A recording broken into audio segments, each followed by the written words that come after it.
Today I'm going to speak a little bit about building portraits up using props. Krish is completely different. He's a bit of a tech head. This is why we're going up against each other. He started already. I told you, he's pulling my tether cable out, right? He's messing around, he's rigging. He's just underhanded tactics from the word go because he doesn't like it with his face.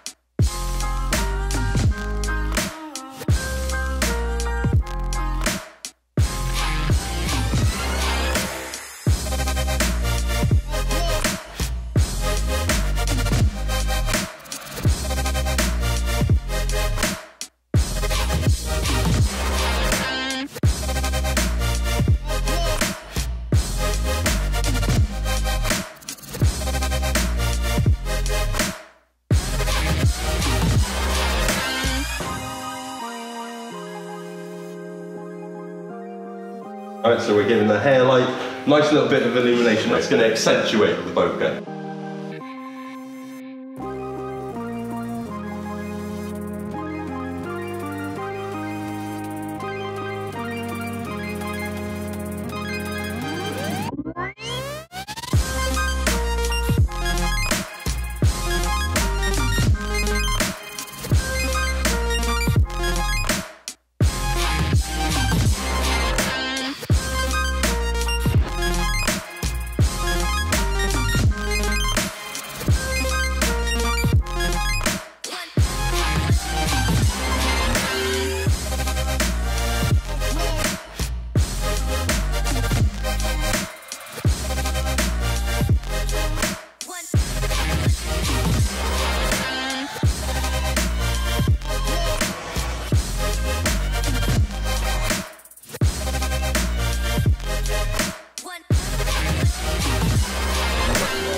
There we go. See, the highlight becomes a little punchier.